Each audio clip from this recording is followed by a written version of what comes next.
Eagle Public Radio, KEPR 2020. High school. Powered Radio. Disclaimer. Before we begin this episode, we at the Eagle Public Radio do not condone the actions held in the walkout of 2016, nor do we want to instigate any other sort of walkout protest through what is said in this podcast. The creation of this podcast is strictly for educational and historical preservation. What's the definition of history to you? Is it when we witness the election of our first African American president? This is our time to reclaim the American dream and reaffirm that fundamental truth that out of many we are one, that while we breathe, we hope, and where we are met with cynicism and doubt and those who tell us that we can't, we will respond with that timeless creed that sums up the spirit of a people. Yes, we can. Or is it when the Cubs won the World Series and ended a 108-year-old World Series drought in the city of Chicago? Here's the 0-1. This is going to be a tough play. Bryant, the Cubs win the World Series. Bryant makes the play. It's over. And the Cubs have finally won it all. 8-7-10.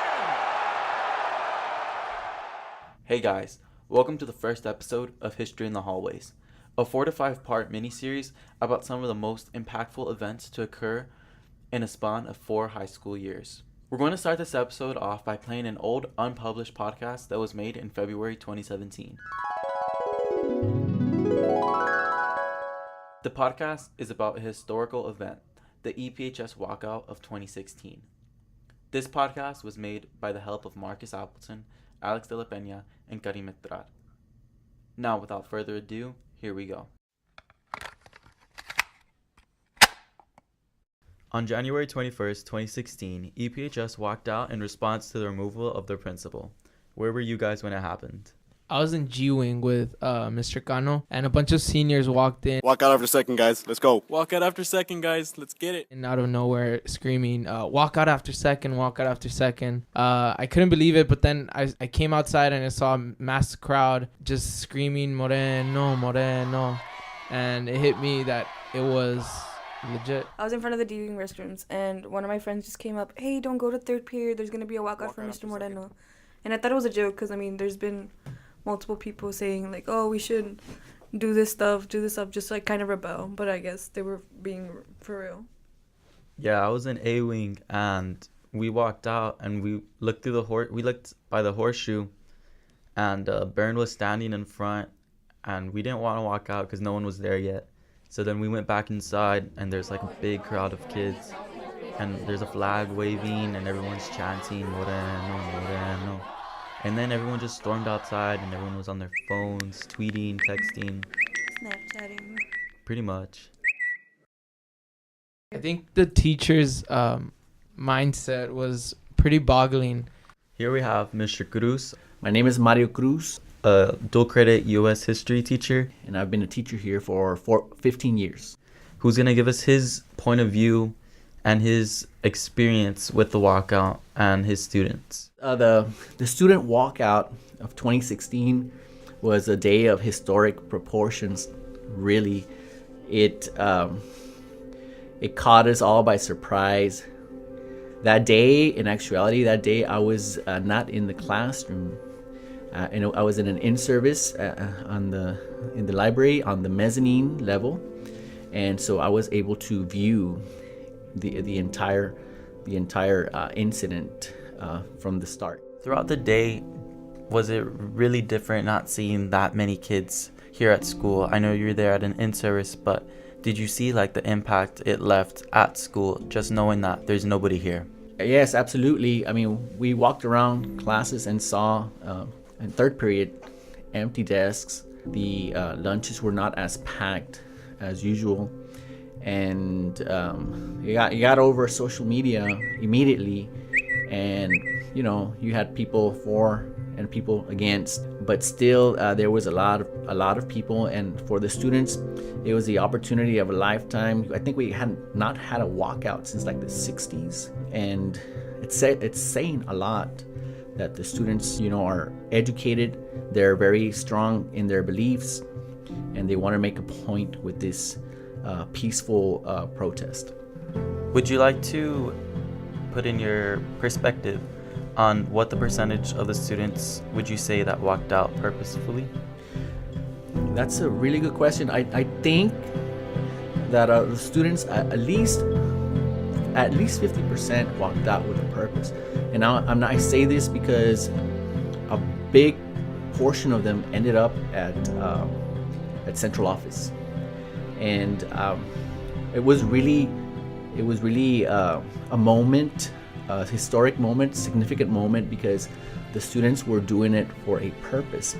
And one of the things that stands out the most, there was this one picture that really captured everything, and it was where they were carrying the U.S. flag. And when we were able to see that, it meant that, you know, they were exercising their constitutional rights to freedom of speech, freedom of expression. So that's why I thought it was a very, very moving moment.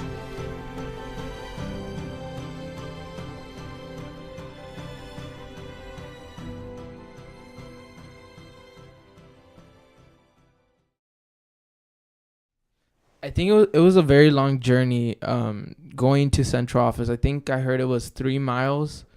A lot of people, it caused panic and traffic, and cops started getting involved. But by the time they got to central office, it was a crowd of maybe 300, 100. And it started off with maybe 1,000. Once they got there, someone had to take role in stopping the students of panic and causing traffic to move. So a junior at the time, now a senior, Alan Morales, he stepped up and said a few words. School, we want to finish the year with Mr. Moreno, and we don't want it any other way. So we're fighting to keep Mr. Moreno here.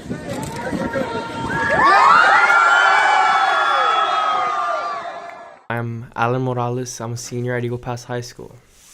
At central office, you stood up and you told everyone, we're here and we're fighting for our principal. Something along the lines. Do you remember what you said, and can you tell us like why you said it? Well, I mean, we had already heard about what was gonna happen with Mr. Moreno, but I think it was there and then when we decided that we wanted an answer, and we were gonna go to central office to go get it.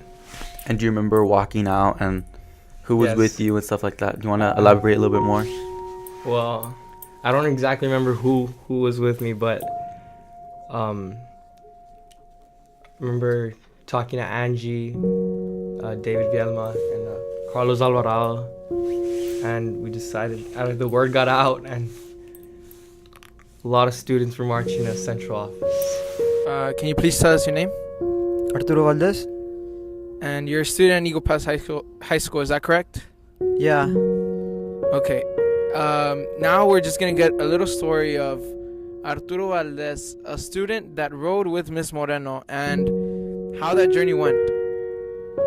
Where were you before this walkout started, and how did you find out about it?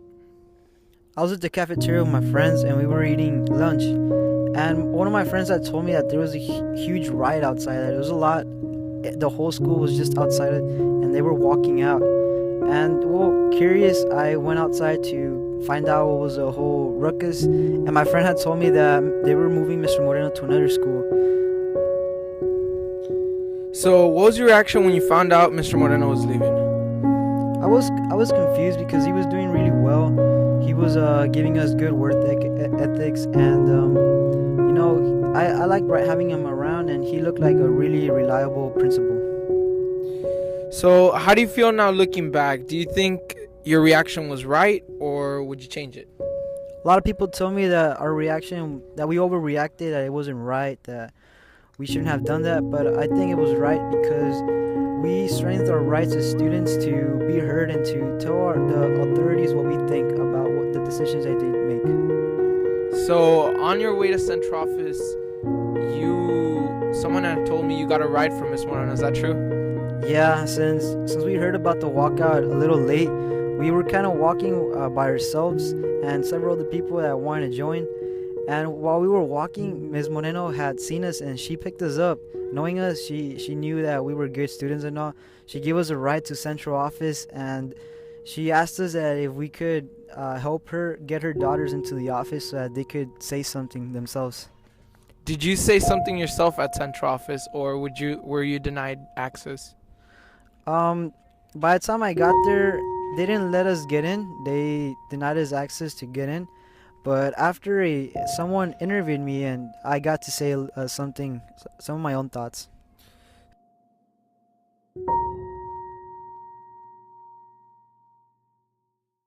So the post-protest walk, how did that happen? I think there was a bus that actually came to go pick up the students. Yeah, it was awkward at the end. I think no one knew what to do, and Yeah, it was already it was already decided that Mr. Moreno wasn't gonna be principal, but yet students revolted and stood up for their principal, you know. And I think no one knew how to react to this. Well, I think there was a bus actually that came to pick up some students, and I think the aftermath, they didn't know what to do. Like, I don't think anyone had planned. Like, I don't think anyone thought that they'd make it there. And afterwards, they're just like, so what do we do now? Yeah, like I said, it was a long walk, 3 miles. I remember Sunday morning, the newspaper came out, and it said, historic walkout, reminiscent of 1960-something. And seeing that newspaper made me realize how big of an impact this was in history. And I think that's why this whole protest happened, for a change. And that was the overall purpose, for a change, but to leave a mark. And that's what the seniors and everyone in high school, they left a mark. And that's what we're trying to capture here on EP Origins.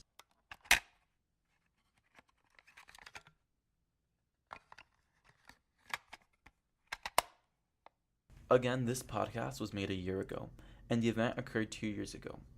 Mr. Cruz is still teaching U.S. history dual credit, reminding students that it's their constitutional right to protest according to the First Amendment.